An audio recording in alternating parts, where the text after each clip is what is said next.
इस वीडियो में हम लोग देखेंगे section 6 of the transfer of property act 1882 what can not be transferred. हमारे पहले भी 2 लेक्चर्स हो चुके हैं टीपीए में, लेक्चर नंबर 1 एंड 2, जो कि आप प्लेलिस्ट में देख सकते हो।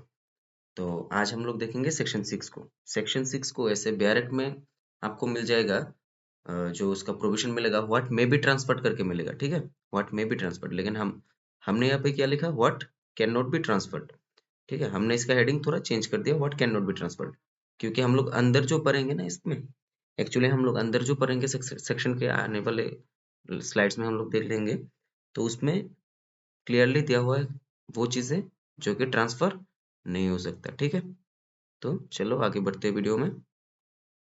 अभी देखो, सबसे पहले सेक्शन 6 क्या कहता है।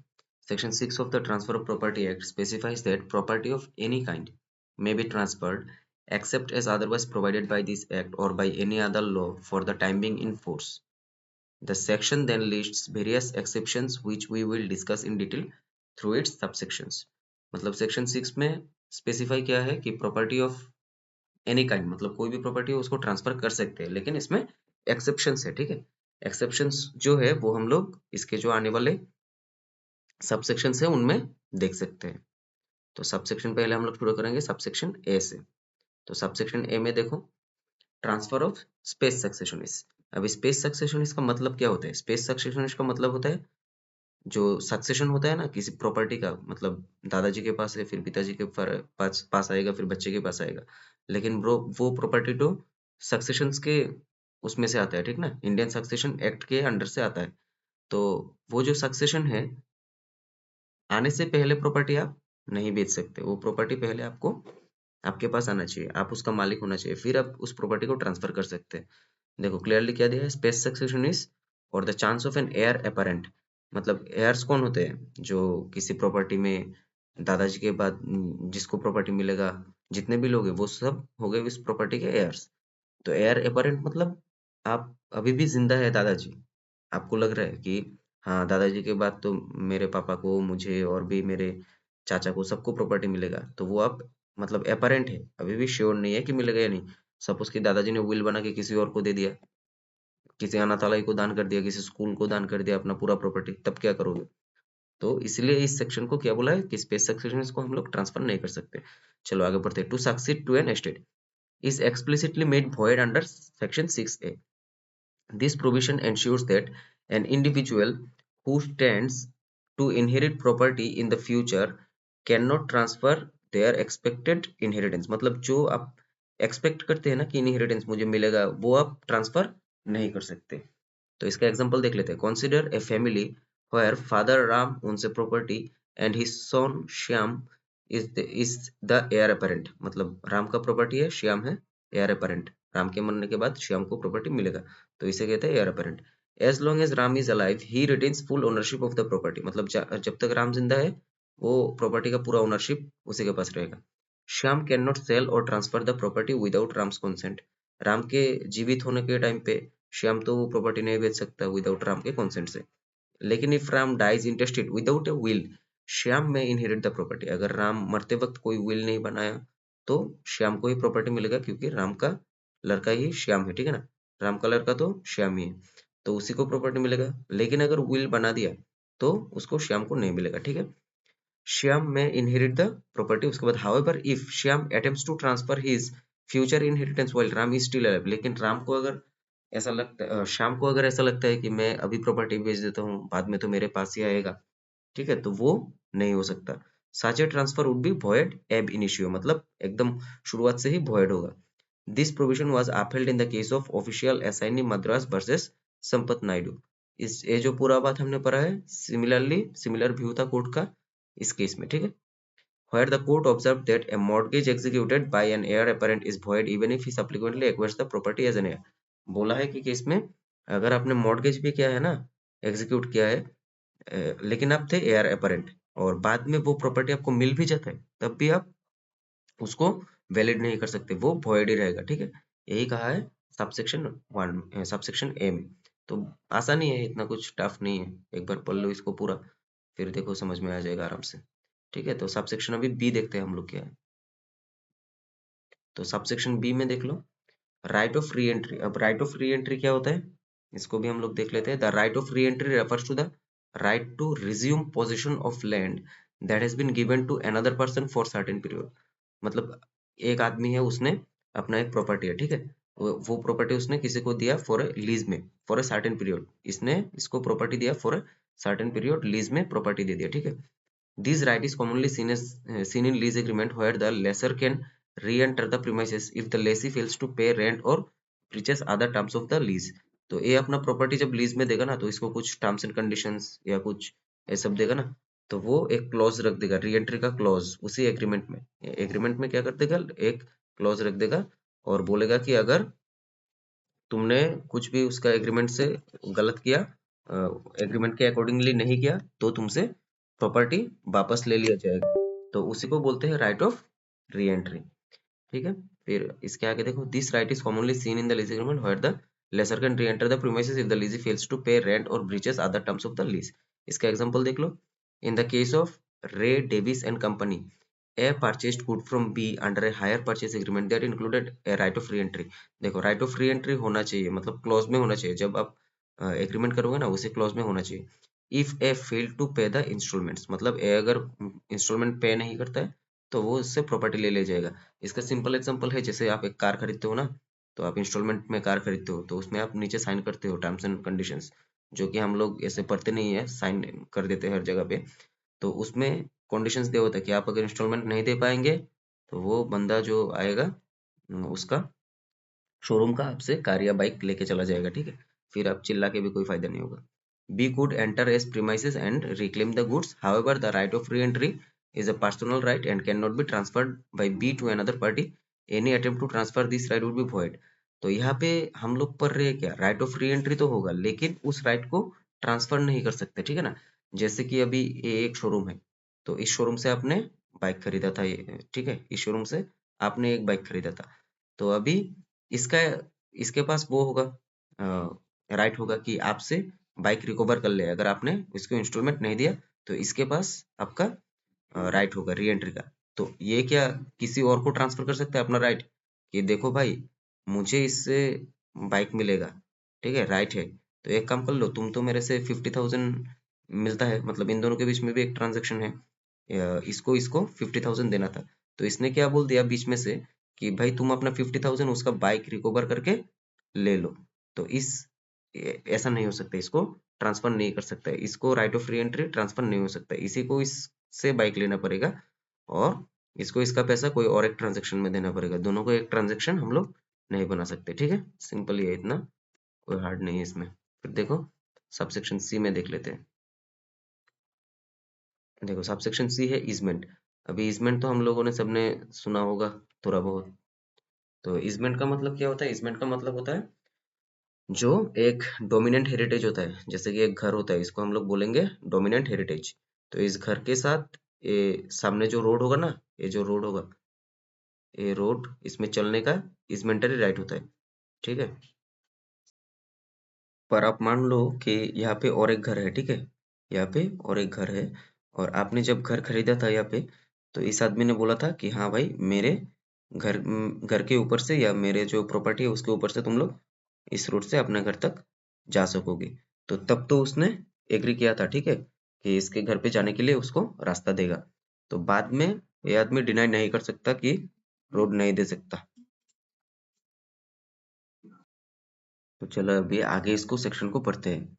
An easement is a right that the owner or occupier of certain land possesses for the beneficial enjoyment of that land.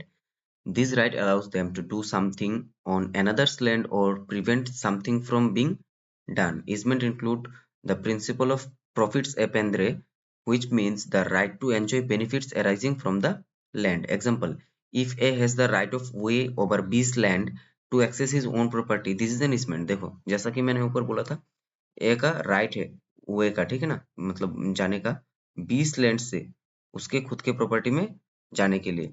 तो इस राइट को वो एंजॉय करेगा, वही है इजमेंटरी राइट।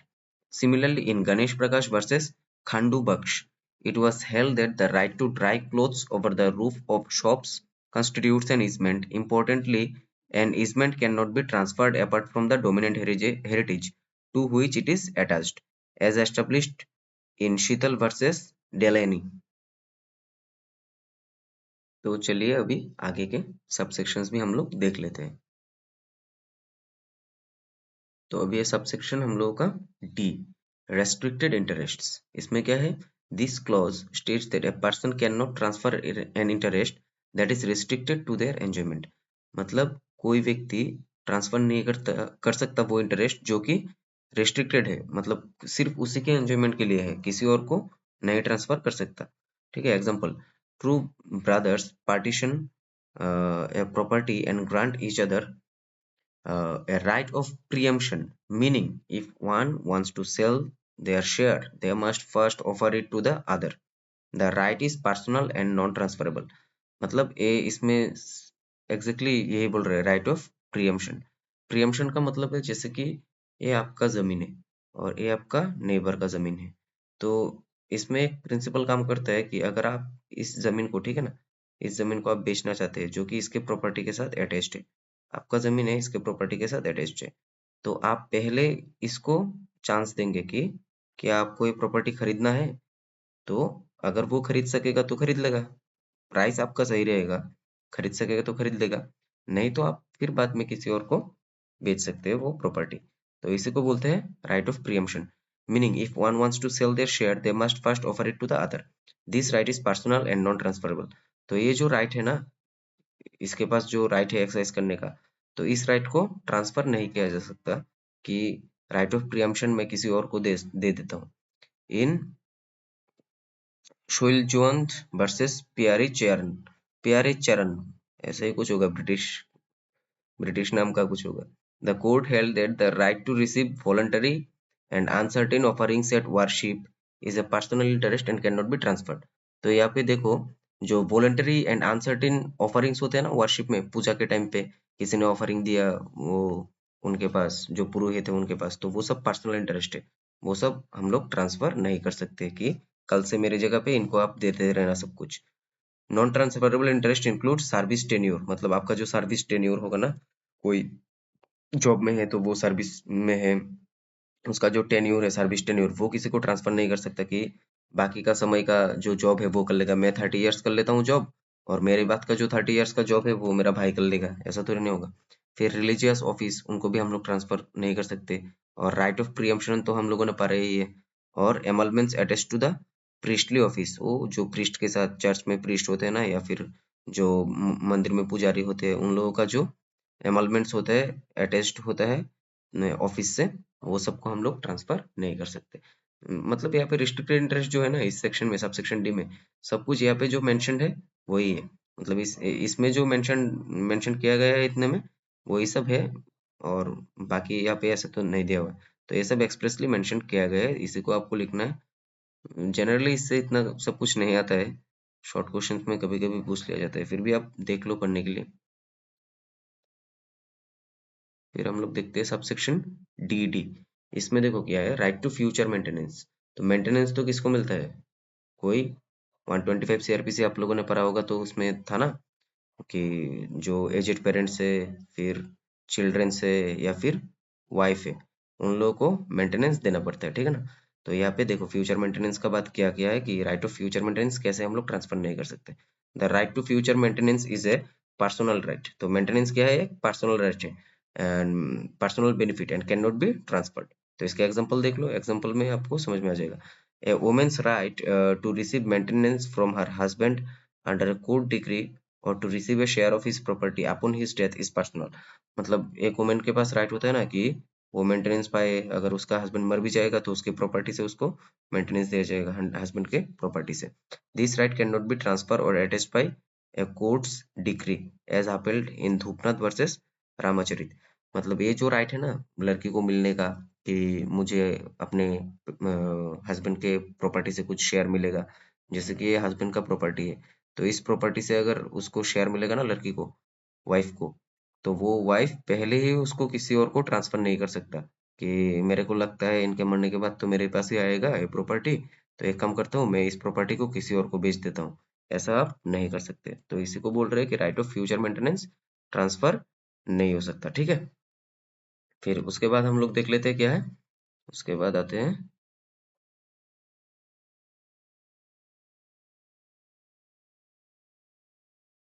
तो उसके बाद हम लोग देखेंगे अभी इस वाले सबसेक्शंस ई को। तो यहाँ पे क्या है, मेयर राइट टू सू। तो मेयर राइट टू सू में क्या है, एक सेकंड,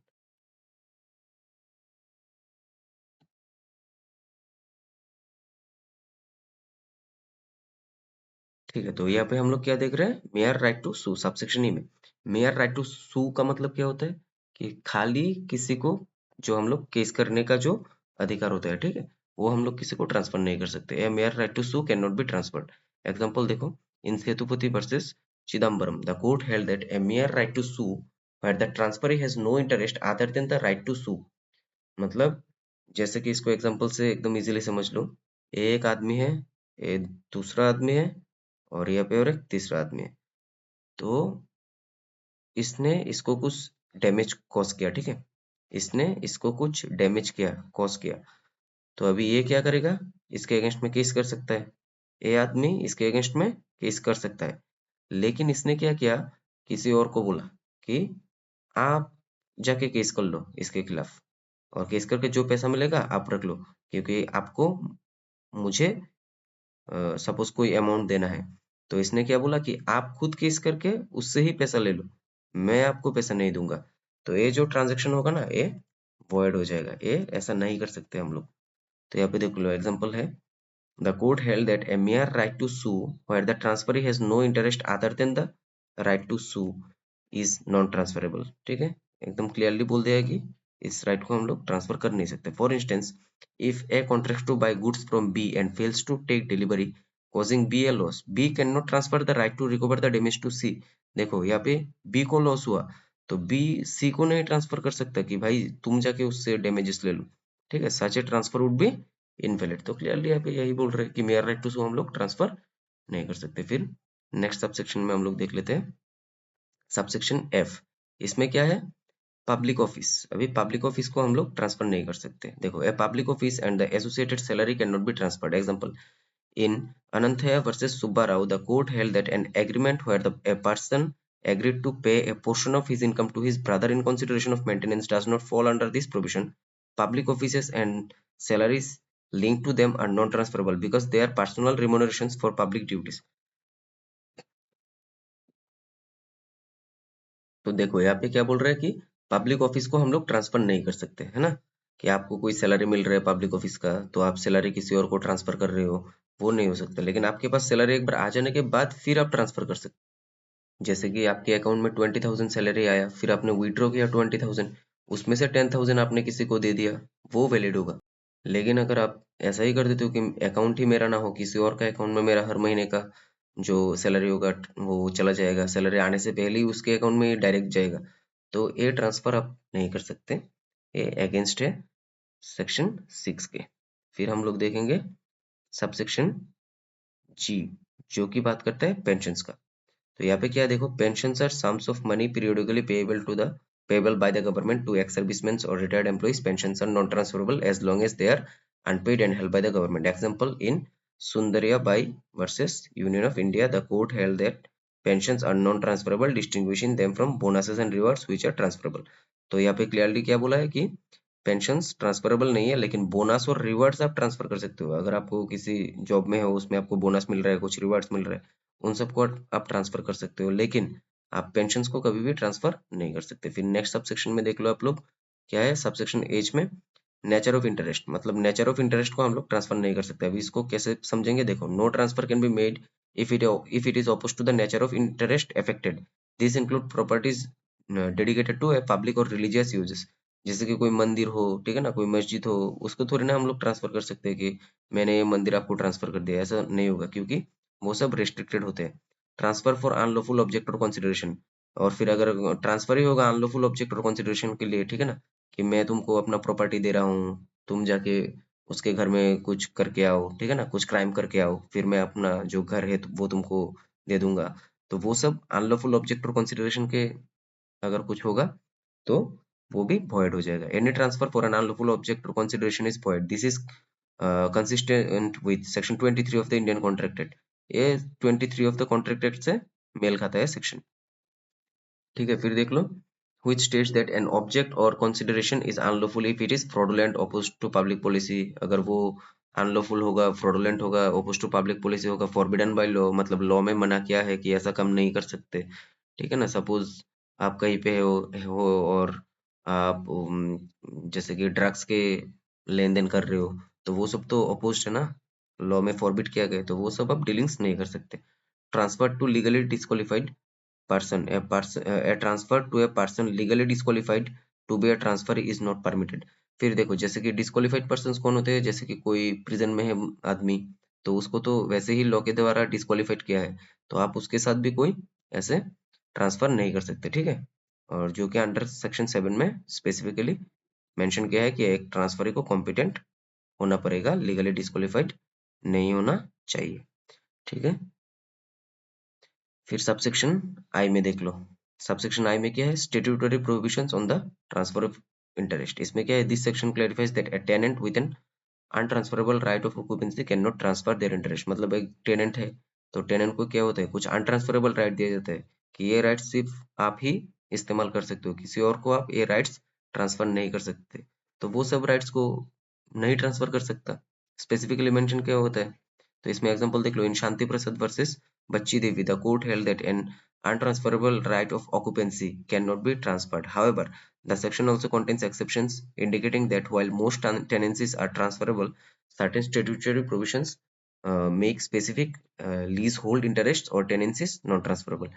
ठीक है, तो सीधी बात यहाँ पे इतना ही है कि आप टेनेंट जो होता है उसको कुछ अनट्रांसफरेबल राइट्स होते हैं ऑक्यूपेंसी का, जो कि वो ट्रांसफर नहीं कर सकता। ठीक है, तो इतना ही है इसमें। अभी आप आगे के और भी एक दो वीडियोस हैं, आप जाके देख सकते हो, इसके सेक्शन 5 के और सेक्शन 1 2 3 के, और बाकी आगे के वीडियोस आते रहेंगे इसमें। ठीक है, थैंक यू फॉर वॉचिंग।